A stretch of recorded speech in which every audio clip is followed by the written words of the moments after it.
Hello everyone, this is Ravi Jha. I am a criminal defence counsel in Allahabad high court और आप सबका स्वागत है आपके खुद के चैनल टारगेट फॉर आईक्यू पे।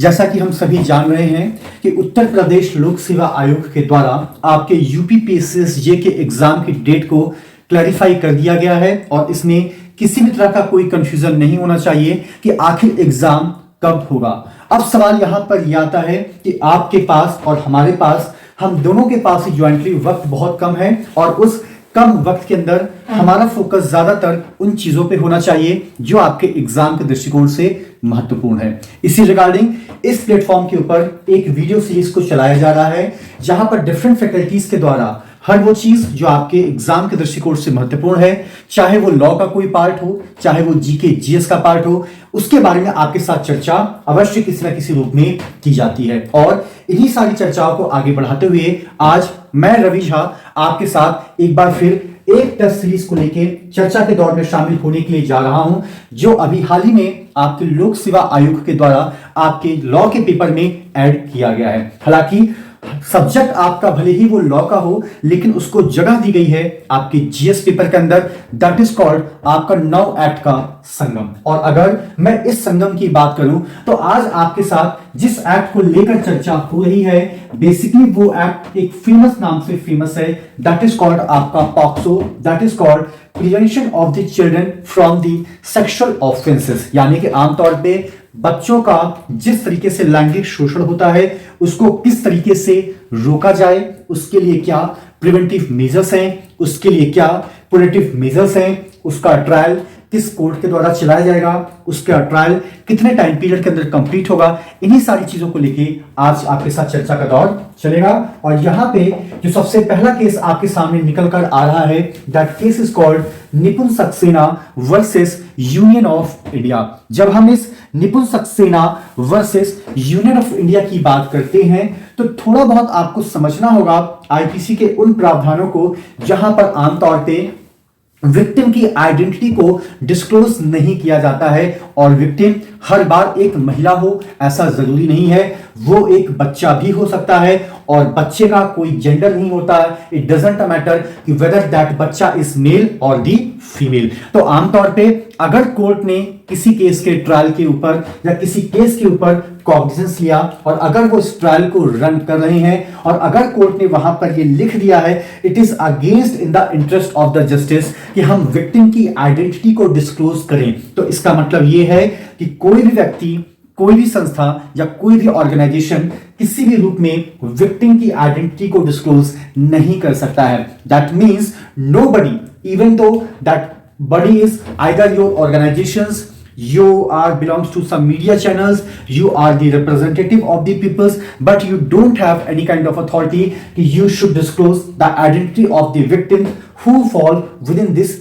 एक्ट। ठीक है, तो आमतौर पे अगर आप उस विक्टिम की आइडेंटिटी को डिस्क्लोज करते हैं तो यहां पर आपके लिए सजा का प्रावधान है। और इसके लिए हर वो संस्था, चाहे वो इलेक्ट्रॉनिक मीडिया हो, चाहे वो प्रिंट मीडिया हो या कोई भी ऐसा जर्नल हो जो आमतौर पे उन चीजों को क्लैरिफाई करता है या डिस्क्लोज करता है, तो हम ये मानकर चलते हैं कि आपने इस एक्ट के तहत एक अपराध को कमिट किया है। और यही बात ऑनरेबल कोर्ट के द्वारा इस केस दैट इज कॉल्ड निपुण Saxena versus union of India में हेड आपकी की गई है। ठीक है, अब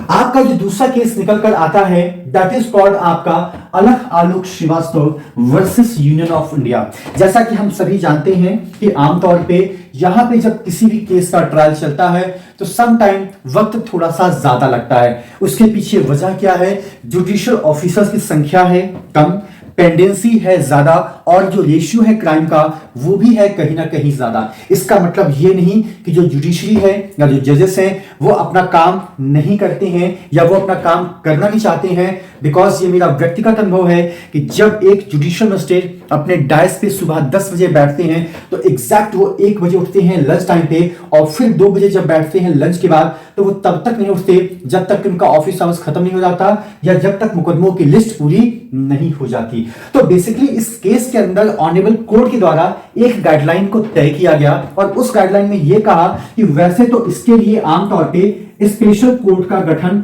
राज्य सरकार के द्वारा किया जाता है और उन स्पेशल कोर्ट के ऊपर एक प्रकार का ऑब्लिगेशन भी है, या कह सकते हैं एक प्रकार का उनके ऊपर दबाव भी है। तो उस केस के अगर हम पर्टिकुलर बात करते हैं तो यूजुअली जो कॉन्सेप्ट है वो ये कहता है कि अमूमन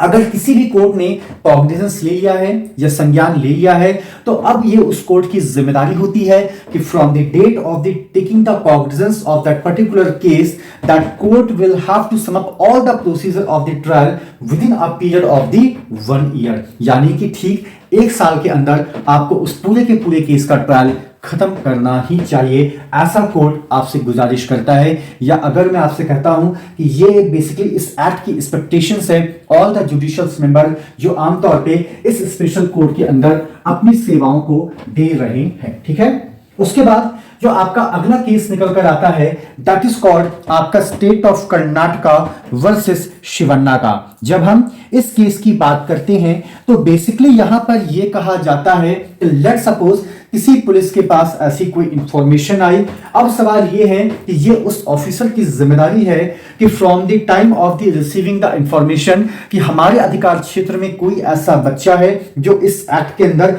एक प्रकार के उत्पीड़न का शिकार हुआ है, तो ये उसकी जिम्मेदारी बनती है कि जिस टाइम उसने उस घटना की रिपोर्ट को प्राप्त किया है या उस घटना की रिपोर्ट को दर्ज किया है, उस वक्त से ठीक 24 घंटे के अंदर अंदर वो संबंधित स्पेशल मजिस्ट्रेट या जुडिशियल मजिस्ट्रेट के पास उस बच्चे को हाजिर करेगा ताकि उसके स्टेटमेंट को रिकॉर्ड किया जा सके। आमतौर पे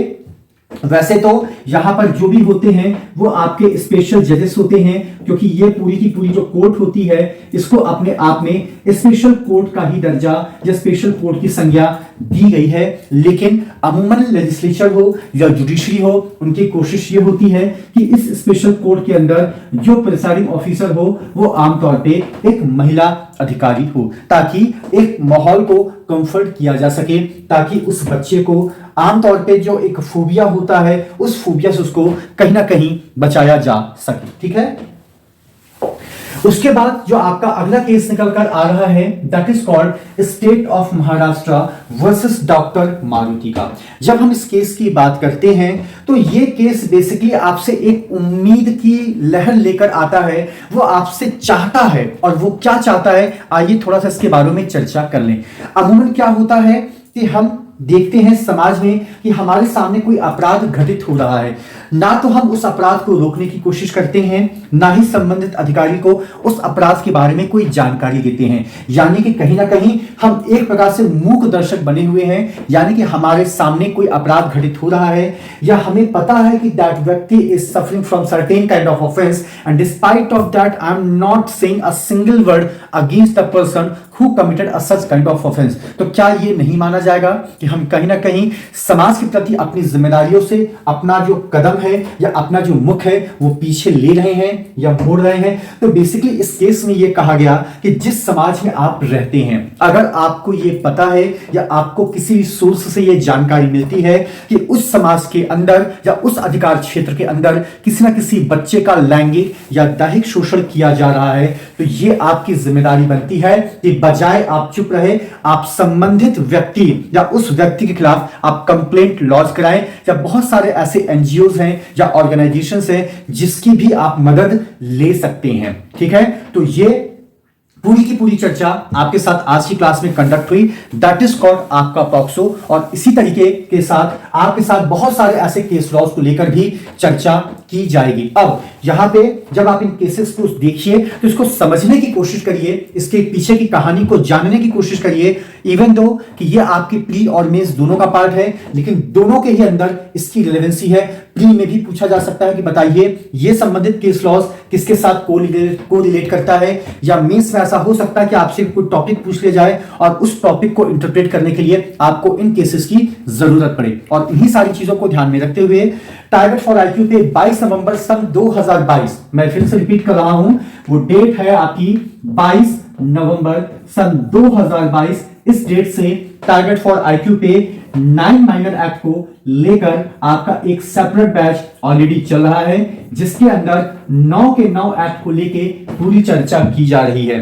यानी कि अभी तक जहां तक मेरी जानकारी है उन 9 में से 6 माइनर एक्ट को कंप्लीट किया जा चुका है और बाकी के जो आपके 3 माइनर एक्ट हैं उनको भी आने वाले 15 दिनों के अंदर कंप्लीट कर लिया जाएगा। द मोमेंट हम उन सारे के सारे 9 को कंप्लीट कर लेंगे, एक बार फिर से आपकी रिवीजन की क्लास कंडक्ट होगी जहां पे 9 माइनर एक्ट को लेके फिर से चर्चाओं का दौर शुरू किया जाएगा। तो अगर आप इस बैच में एनरोल होना चाहते हैं तो आप डिस्प्ले पर दिए गए नंबर 7500110314 पे कॉल या मैसेज करके आप एनरोलमेंट प्रोसीजर के बारे में जानकारी ले सकते हैं। तो thank you so much to all of you for all your love and support to the team of target for IQ। Thank you so much.